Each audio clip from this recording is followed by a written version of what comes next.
Hello everyone and welcome to the Smashi Business Show. Today is Wednesday, September 10, 2025. I'm Abdul Majid Awan. And I'm Ward Ahmed, and we've got a packed show for you today. So first up, we're going to go into how Israel's airstrike on Hamas in Doha has drawn global outrage from business leaders, especially business leaders in the Middle East.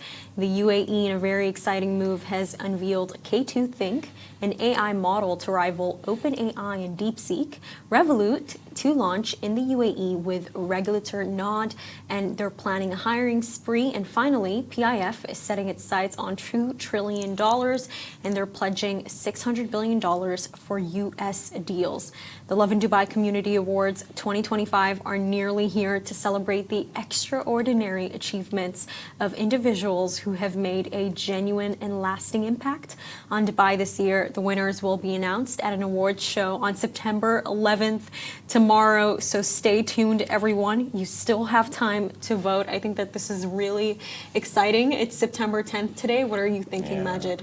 I just want to know who wins the Business Visionary Award, because that is one of the categories by Smashi Business. But really interesting. We've got 20,000 votes now. I think the highest is I forgot the category, but highest was some community award. They're all community awards. There's 10 categories, 10 announcements. It's going to be a big event. Big names are coming.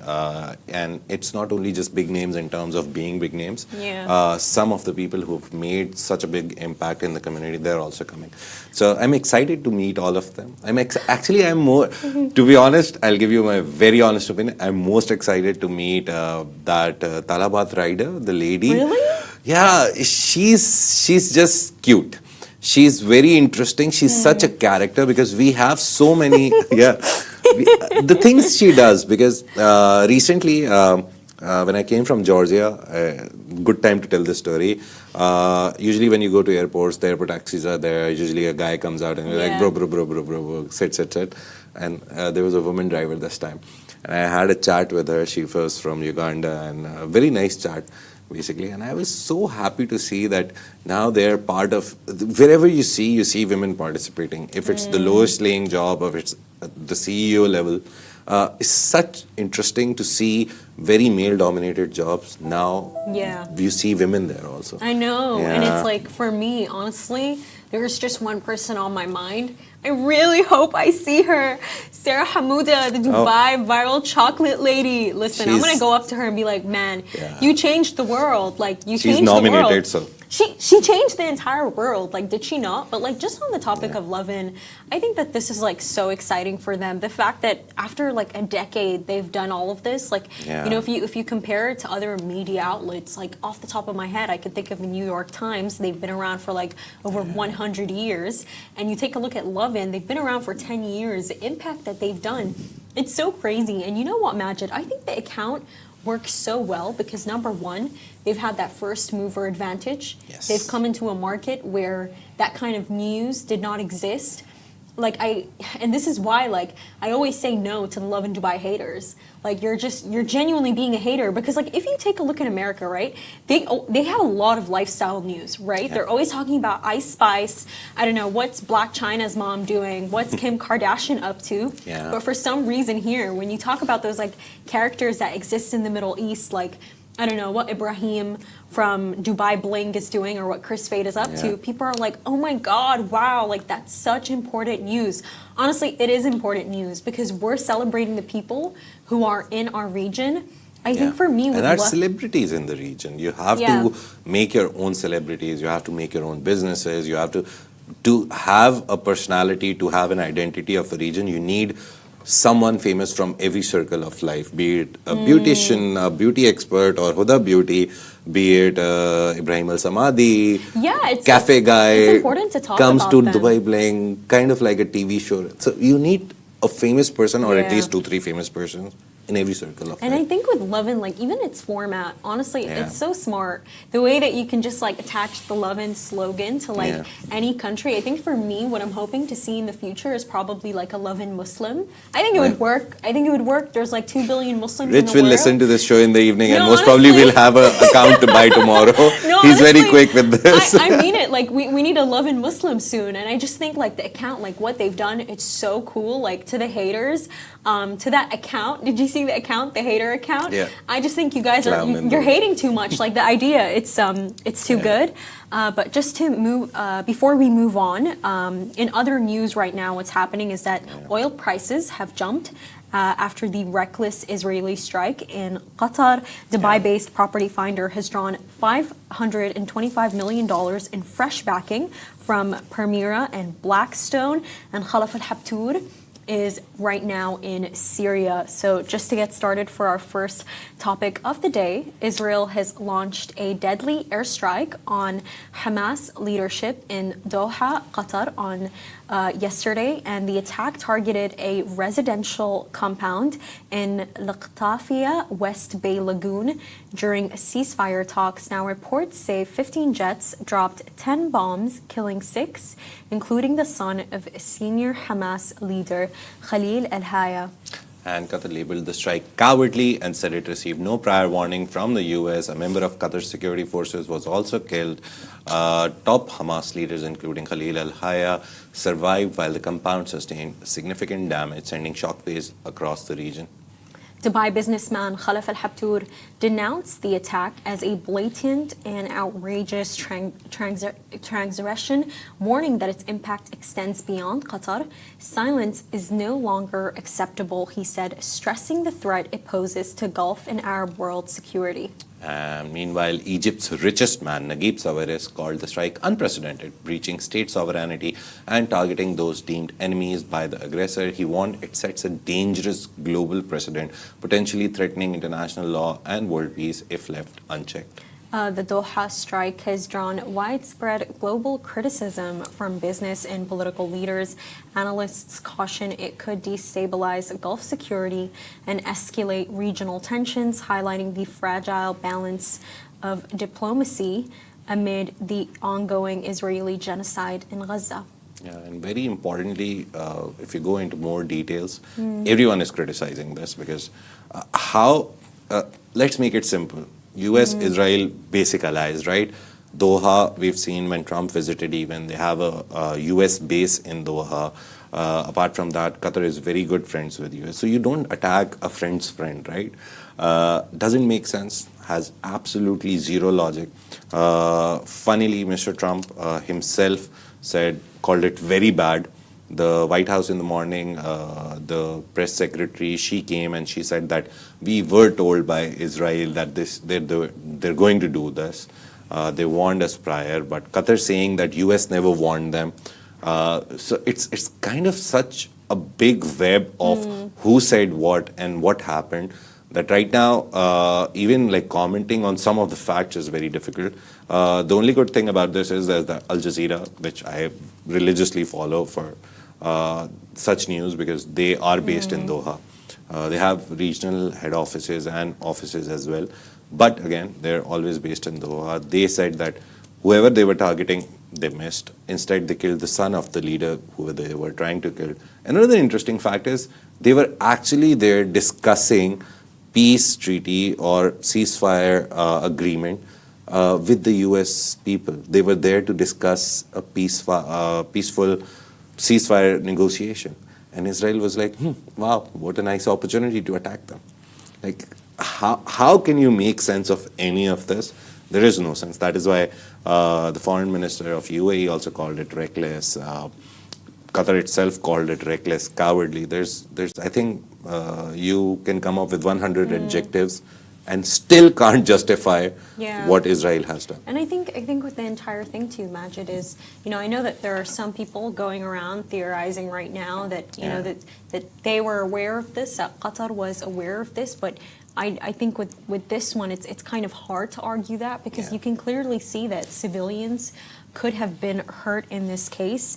Now, we know that with this, apparently it was 10 jets specifically, correct me if I'm wrong, that were fired.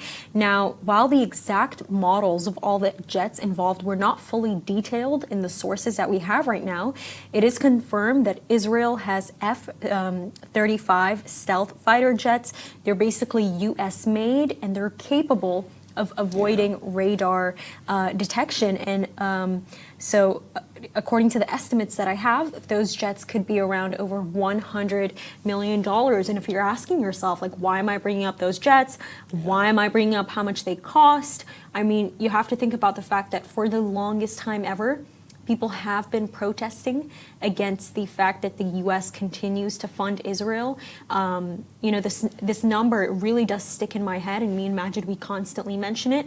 The White House did say that since Trump has come into power, that they've given Israel over $12 billion in arms sales. So, you know, the fact that they're capable of carrying out these attacks, I don't think it can ever be a case of Trump coming and saying that, you know, we have no involvement in this. We condemn this, because how are they able to buy such expensive arsenal, such expensive planes to carry all of this out? I think it's just, and to be honest with you, in the end of the day, Majid, like, you know, of course, we know that they're carrying out a genocide right now in Gaza, but this is detrimental to their own economy.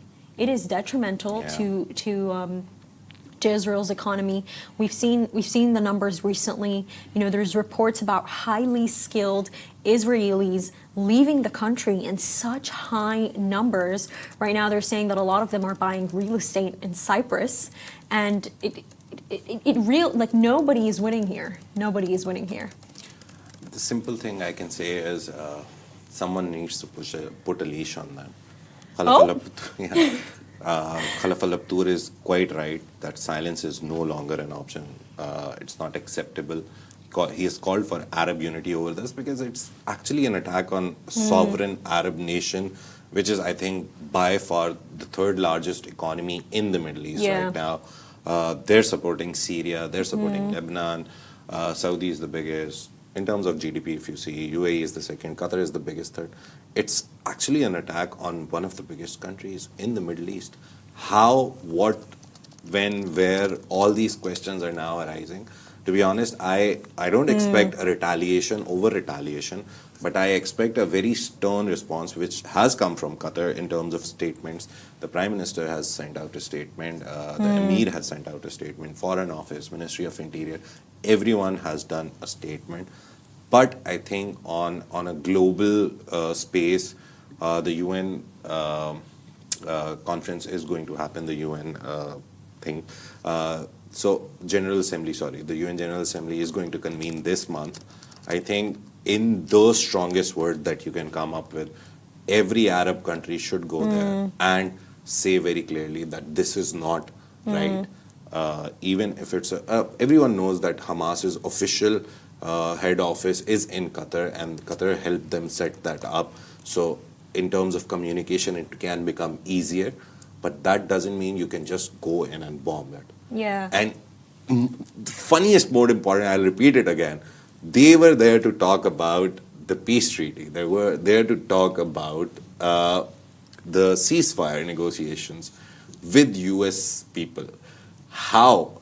It clearly shows 100% intent of Israelis to not end this. They don't want to end this. There is no chance. The three ceasefire agreements that happened before this, all of them were ended by Israel after they did ceasefire for a week and then started bombing again, saying, oh, we got a rocket launcher. A rocket launcher versus like tons of bombs is completely different. But at the same time, though, Majid, like, can you always blame a child? Because like, in the end of the day, you know, they are someone really, is, you know, they are really the child of America, are they not? Yeah. And I think with America, it's so interesting how we saw how Trump came here, and, you know, Qatar, they gifted him a Boeing plane.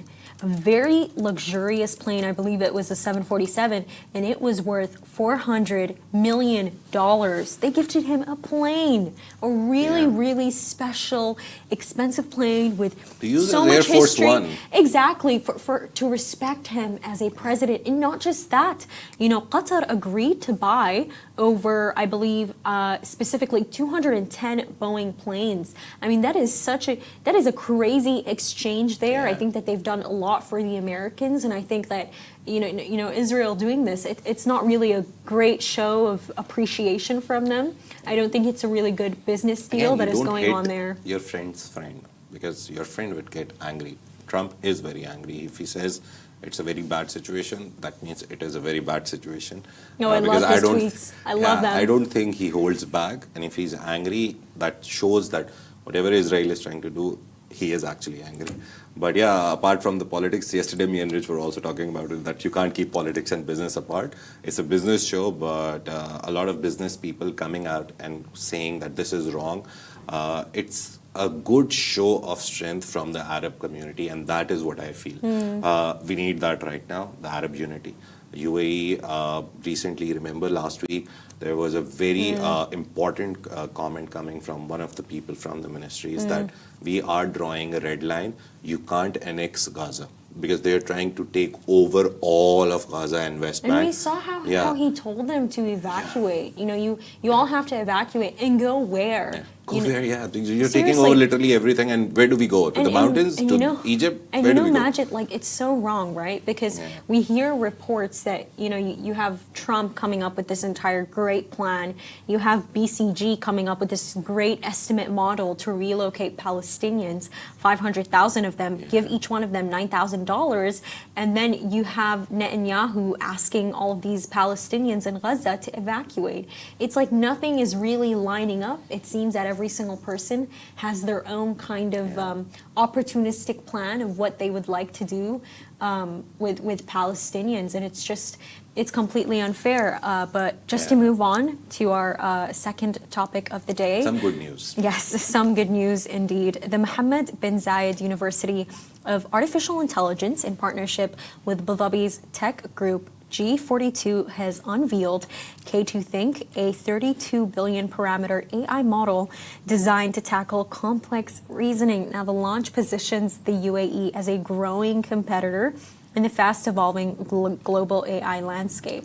Though smaller than models from OpenAI and DeepSeek, K2 Think matches them on scientific and mathematical benchmarks, offering faster compute and lower cost. Not only are we on par with them, we do it with a much smaller model. That's what Professor Eric Jing, the president of MBZ UAI, said.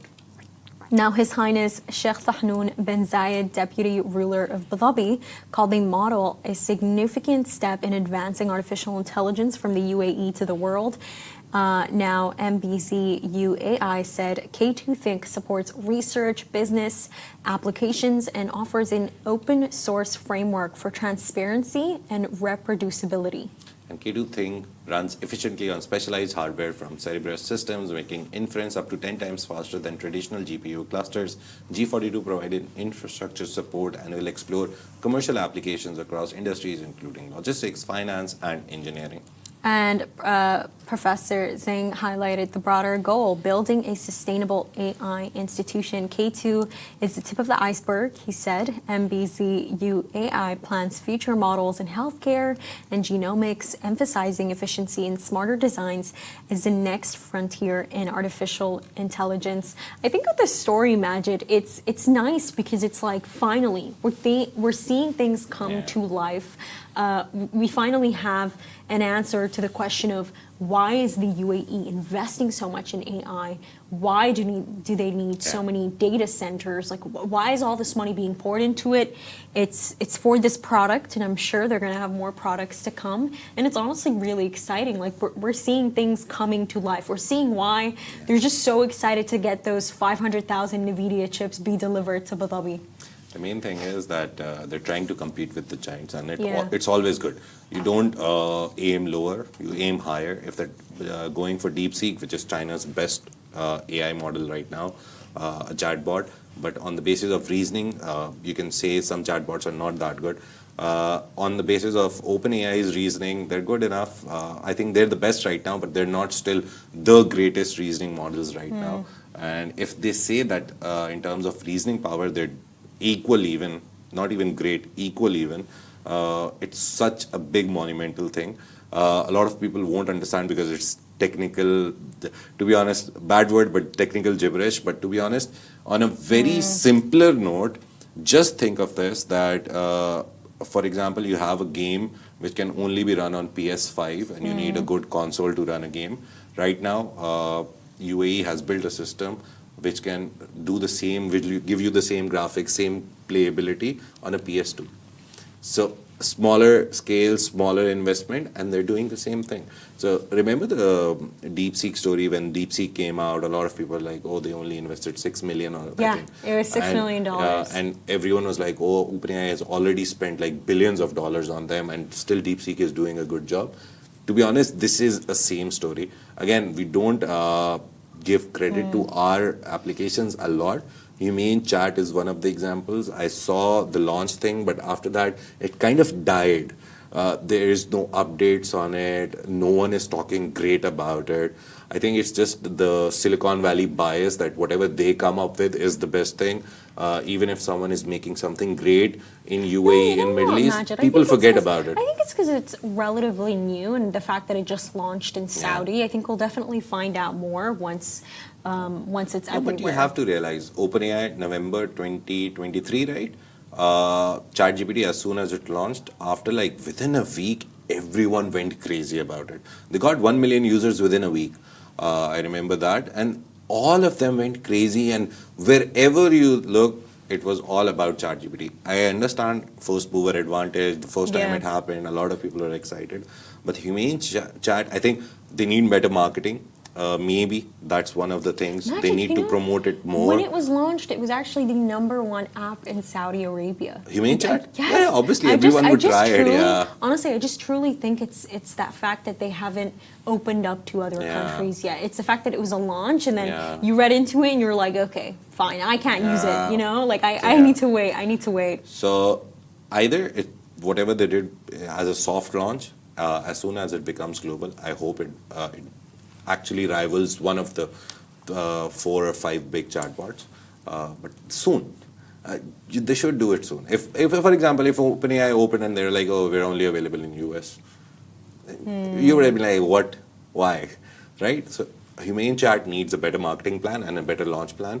But I think I've heard from one of the friends that it's good, very good in Arabic.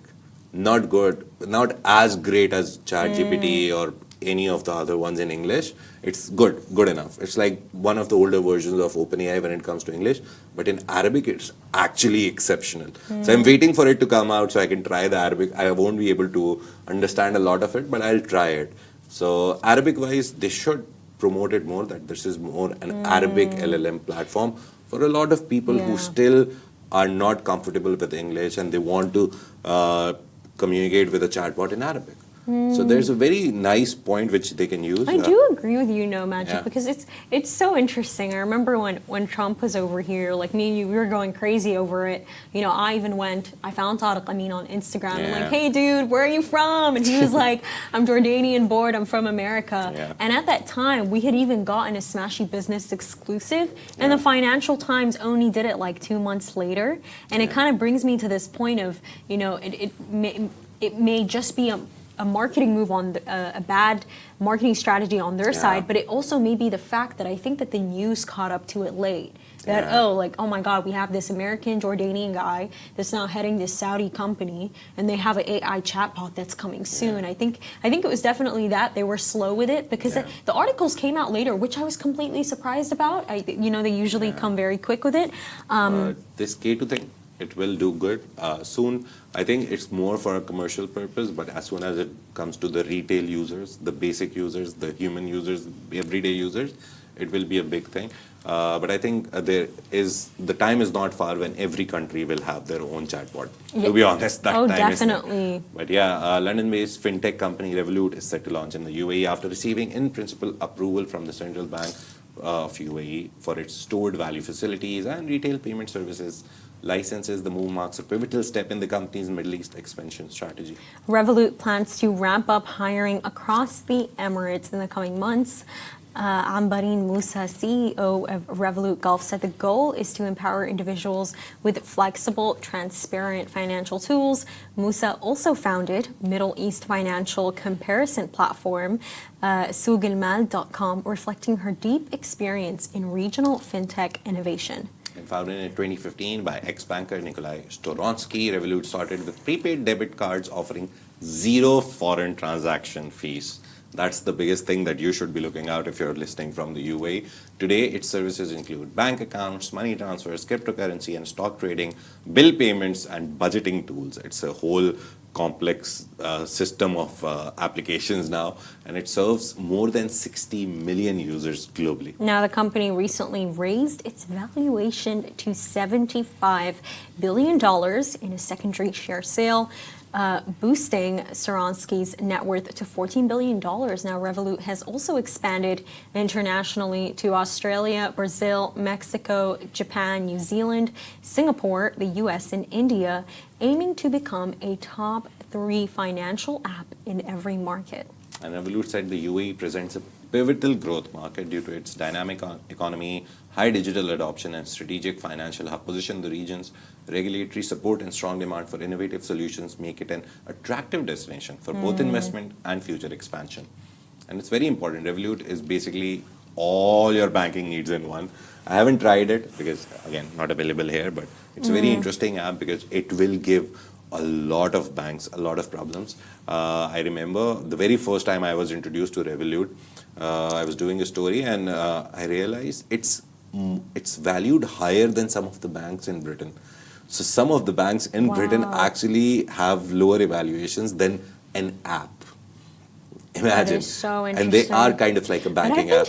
But I've been taking a look at the reviews, by the way, on Revolut, and they're so interesting. Yeah. There's this one influencer, Majid, he basically came and said that, guys, like, be careful, Revolut is taking money from you. And I'm like, what is this guy talking about? And he said, if you check this specific feature, I don't really remember, he was like, you'll notice that, like, I have a 50 cents missing.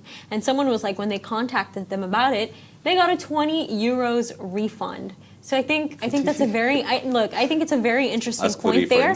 Yeah, I don't know what's going on there. But I think for me with this entire story, Majid, like much more than a UK company expanding, coming to the UAE, like, you know, all of these companies from Europe are doing, all of these companies from Silicon Valley, from America are doing. I think for me what intrigued me about this entire story, it's a CEO. It's that lady, Ambarin Musa. So she's originally from Mauritius. And by the way, her track record is crazy. Like, it's so admirable. I remember when she was hired, she put up a LinkedIn post, Rich sent it. He was like, you have to do this story. And yeah, she's SouqAlmal. She ran that. She sold it, I think. She's so interesting because Majid, like, I was taking a look at her history. She basically started this like online portal, I think. No, an online property portal business when she was just like 21. She also worked for this really famous consultancy company. I believe it's called Bain and Company. And then she was actually the person who set up the consultancy arm for MasterCard in the Middle East and Africa. So like her track record, it's crazy. And I think for her to be the CEO of Revolut, I think it's interesting, and it's going to be exciting to see the kind of impact that she's going to have in the region. Yeah, and she's also the founder. I just opened that post. I remember we did it. It was 48 weeks ago, 2nd October 2024. So 1 year ago she was hired, and now finally they've gotten approvals and they're on a hiring spree. She's worked, she started Yabi, YABI also, which is a financial literacy platform. Wow. So she's been here and there. She was the top 50 most influential women in the Arab world by Arabian Business also. She's the winner of Women Entrepreneur of the Year award by Entrepreneur magazine. She was also given the Emirates Women Award by the Dubai government itself. So medals and accolades and a lot of experience under her belt. So we hope Revolut will That's be a good. interesting. It kind of, which woman Musa reminds me of? She reminds me of Huda Lawati. So Huda Lawati, she's the Omani entrepreneur woman, founder of Aleph Capital, first equity fund in the Middle East by a woman. And I think for Huda Lawati, if you kind of draw comparisons between their story, they have that kind of same corporate rise. Because with Huda Lawati, what was so interesting that I discovered, Majid, was she basically met someone from Outrage when she was at a conference. So, she moved from Amman, she came here, she didn't know anybody, and then she went to those conferences, those conferences that some of you might think are lame, and this director is like, hey, like, do you want to jump on the board with us? And at that time, Outrage, I believe, only had like 10 employees. Yes. They barely had anyone. And I think later on, they had this scandal. I forgot the details of it, but the fact that she left Outrage. Yeah, the Outrage group closed down, and then, liquidated. And then now she's sitting on Spinney's board. She has her own equity fund. So I think to have that kind of career progression, it is so good. It's so interesting. I don't know if this is a sign that we shouldn't get attached to anything or anywhere. A lot of these women, I've realized. Ooh, what are you gonna say? I'm so intrigued. Lawati and now Amreen Musa and Lubna Al-Alayan from Saudi Arabia. You tell these names to normal people and they won't know them. And then you look at their CV and their experience and everything, and you're like, they're so big. Why aren't they in the limelight? Yeah. And that is where Smashi Business jumps in and we try to highlight them. Oh my God. Not taking credit, but they do a lot of great work. And the idea of Smashi Business and Smashi as a whole is driven dreamers, doers. So these are the people who are actually driven. They've done so much. And Majid, like their stories are so inspiring. Honestly, they're so touching because especially when you look at Lubna Al-Alayan, she's basically Saudi Arabia's richest woman. She's a billionaire. Her story, it's so inspiring because first of all, I believe that her dad was a really modern man because, as a Saudi woman at that time, all the way back in the 80s, for your dad to let you go to New York, my parents don't let me go out like that. No, I'm serious. Especially as an Arab woman, as a young Arab woman, when I tell my parents, when I tell my mom, like, oh, I want to move into my own house, I want to travel, you know what my mom responds and says? And this is a reality of many young women here. You can do that when you have a husband. Yeah. You can do that when you get married. You can go travel with him. But right now, you are under my rooftop. Yeah. But the point is when I was looking at Lubna's story, Majid, so she came back from New York. She used to work there, I believe, with the bank JP Morgan. And her dad, his assistant, I think, just resigned. And he's like, hey, why don't you start working with us? Already, I can tell he's a very open man. Yeah. So she starts working for the Alain group. And Majid, this is what really got to me. Imagine, she was the only woman working there for more than 15 years. The only woman working there. And it gets worse. You know what she said? She said this in an interview. She was she basically said that she always had to go to these construction sites. She had to go to these construction sites, different boards, different meetings. She could not find a ladies' room. Yeah. Not even in her own company. Not even at the construction site. Because they never thought that there will be a woman working there, right? That is such a pain. Are you kidding? While you have the West, fighting over, oh, men and women should not be in the same bathrooms, or yes, they should be in the same bathrooms. You have this woman for over 15 years. She can't find a ladies' room. Yeah. It's difficult to find one.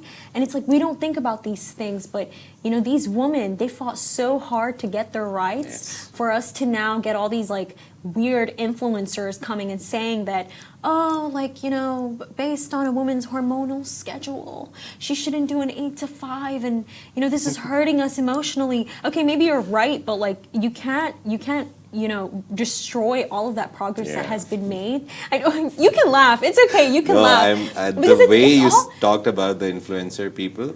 It's annoying. They're destroying the influence, the track record that these women have created. There's a concept now. There was a BBC article, just the name trad wife. I opened it and I was like, okay, what is this? And it's traditional wife. He's woke, guys. Majid is very woke. No, I'm not woke. I'm just talking about an article where I was like, what is a trad wife? And in my brain, I read it as trade wife. I was like, what is happening? And trad wife is a new concept, which is traditional women. Women are giving up their 9 to 5s and they're like, we want to stay at home. We want to run the house. We want to do cooking, cleaning, take care of kids and the household, and it's gaining popularity. So it's a new term. I was like, okay, so all the women that worked so hard to give women the freedom to have an individual earning space and work in a corporate environment. Yeah. And now some of them are like, no, we don't want that. We want to go back. So it's quite a circle where everything is happening. I don't agree or disagree with any of it. It's a woman's choice to make. It's not my choice or anyone's decision. Honestly, Majid, I disagree with it, but I'm not disagreeing with it because I'm saying that no, you don't have the choice to just of course, stay at home and take care of your children, because I know a lot of great women who have done that, and that's okay. But I disagree with this conversation of, these influencers bringing in this topic of health and hormones and saying that women's cycle works differently, men are something, I don't know what. People doctors? Exactly. This is what I mean. I think that the conversation shouldn't be whether women should work or not. I think that the conversation should lend a hand to the responsibility that corporate has to make life more flexible for its employees. Yeah. And I'm not just talking about mothers, I'm talking about fathers. You know, the fact of, is there a way that we can make time flexible so that a mother can go pick up their child, so that like Majid, I always think about this ever since I started working. And my dad, like when I would come from school, I'm sure your parents did this with you too.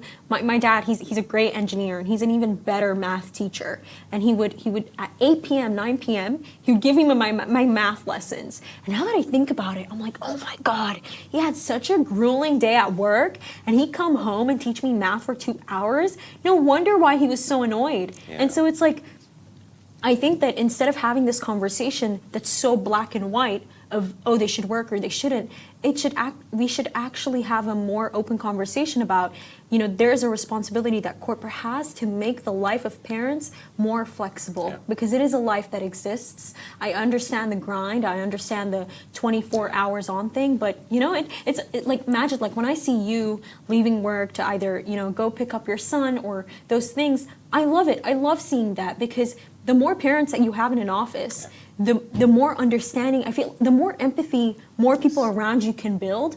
But I think you can talk about that more because you're actually a parent. And flexibility is, again, I would break it into job categories. Some jobs you can't actually leave because meetings, or you need physical presence, right? But some jobs actually allow you that flexibility where you can work from anywhere.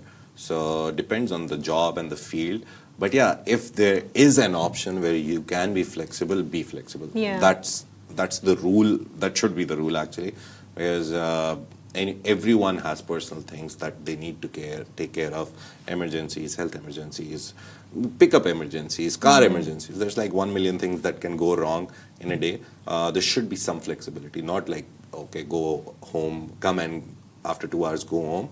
Yeah, there should be some flexibility. Coming back to Revolut, just wanted to emphasize on this point before we move on to our last story. Revolut, basically, the idea is you can open an account in a minute, you can send the money, and the best thing about Revolut is a debit card. So you get that card. For example, recently we saw that some of the UAE banks they increased the foreign exchange charges on a lot of countries. So one example, my wife went to UK. She spent on something. It was like £3, but she was charged nearly £1.5 more.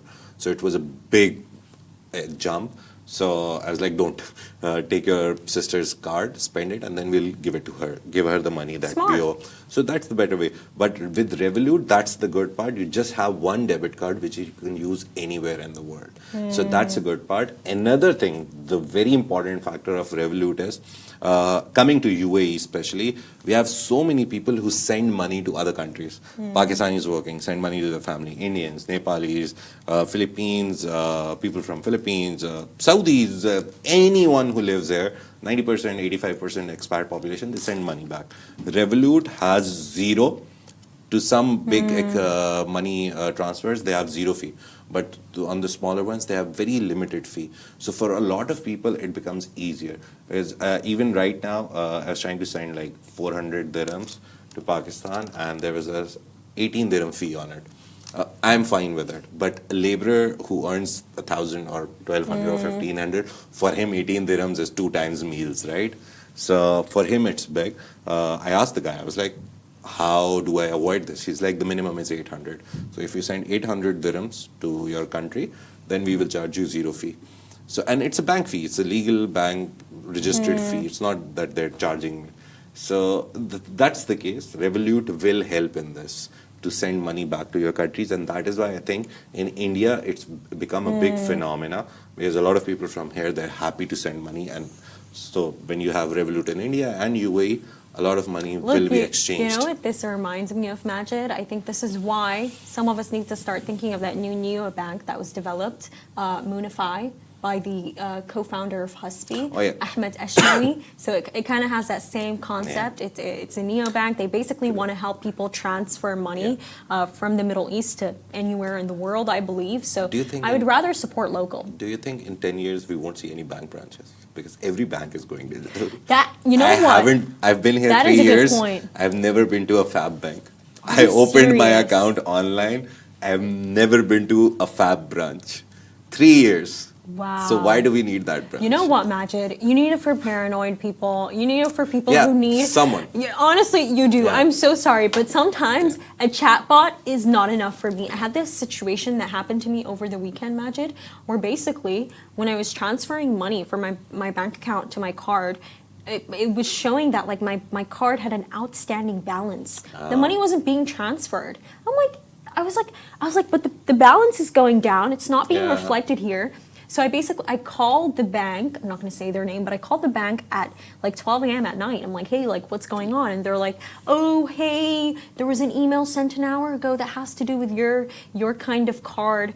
And it's basically saying that they're having a technical issue and it's down. And I was actually going to flip because I wanted to order medicine and it was just not working. And I think it started working at like 4 a.m. But those people can sit in a call center. You don't need them to sit in a bank, right? I know that you but like as such like an anxious, paranoid customer, I need that human conversation to be like, what the hell happened here? Do you know what I mean? You can do it on a call, right? You won't go to the bank. Listen, Majid, I need to see someone. I need to see someone. Or they can have a sharing space. Or they can have one head office and shut down all the branches and be like, if you want physical attention, you can come here. We'll treat you here. Otherwise, there's call, there's chat person. So that's going to happen. But the last story is very interesting before we wrap up. Today was a long show. But Al Rumayyan defended Saudi Arabia's plans to invest $600 billion in the US. That's the PIF governor. He cited historic ties with Washington and says the figures reflect the size of the two economies.